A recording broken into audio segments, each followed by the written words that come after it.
A pleasure to meet all at last, and here we are again with some more Distance Gauge Part 2. So now, to follow up on my talks about the Abolisher and the Eraser. I've covered the Eraser here in Distance Gauge Part 2, but it's now time to finish this unfinished business. Here we go. We have the Abolisher, all ready to rumble. 8 darts loaded into its nice large barrel, very much like what the rough cut 2x4 had shown us. This particular rectangle shape sure is a nice intimidating feature. But we're not really here to talk about aesthetics or design because it's time specifically to go forward. A 100-foot long downrange is simply what we're going to be using as a baseline to ensure that a blaster will be able to get good performance. Or at least, we'll have to see what happens.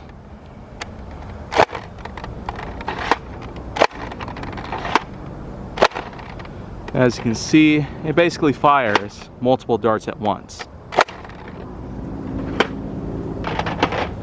And that's pretty much what that is all about.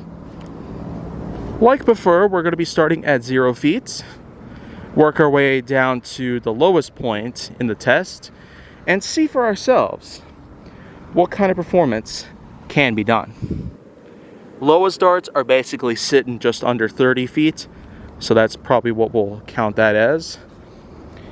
Go up a little further, 41 feet, certainly is a little better than anything else that we've seen so far.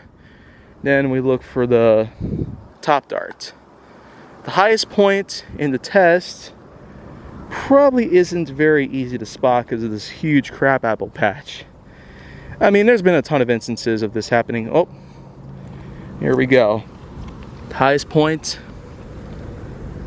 sits at 44 feet, so certainly nothing compared to what we saw from the Eraser. But that's technically the main problem with being able to fire multiple darts at once.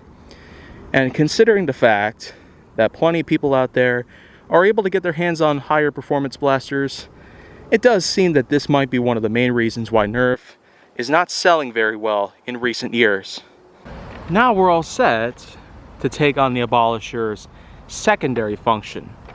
Just like the Eraser, this is capable of firing Zombie Strike Bio Squad Zombie Repellent Spray, aka the Super Silly String ripoff. So, let's unpack and let's set it inside the blaster itself. It's also worth noting that this blaster does also have itself a spot to hold an extra canister like so. Pretty sturdy and shouldn't be able to fall out by any means. So, what we got here is Silly String Test 2.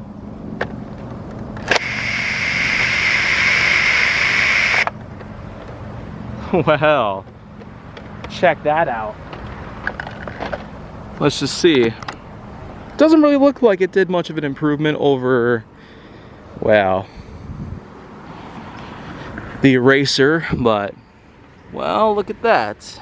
Just as we've seen before, 12 feet is the maximum that this Silly String ripoff can travel. Thankfully, it doesn't look like it's a hard mess to clean up. So, I'm gonna be able to pick this all up, and then I'll go back and give out my final personal perspective. And so, that is the Abolisher. This pretty much completes the entirety of the Bio Squad series that had come out.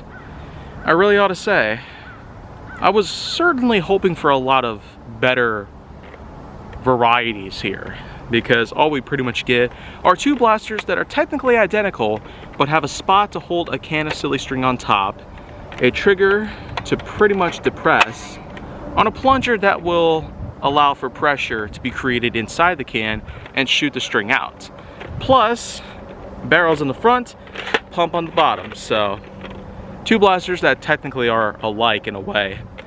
I'm not really going to be holding back on all that part, because what I can personally say about the Bio Squad series, at least for when it lasted and how it lasted, is that both this and the Eraser are just part of a duology that was rather short-lived, an idea that Hasbro didn't ultimately put together all too well, only releasing 2 blasters in the series. However, when it comes to special ammo, they didn't just rip off Silly String, they also created their own sort of jelly. Yeah, because 2 years later in 2017 they created a Super Soaker line called the Revenge series, where they had their own packets of, well, jelly in a way, an add-on to the water in the Super Soaker blasters. Now, as I've said before, I might consider doing Super Soakers in this series.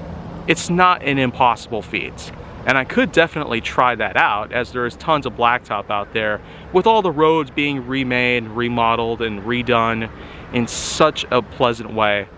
It's about time that I take to the streets, literally. But for now, I'm going to be completing the series with final flying colors, using only darts. That'll pretty much be it.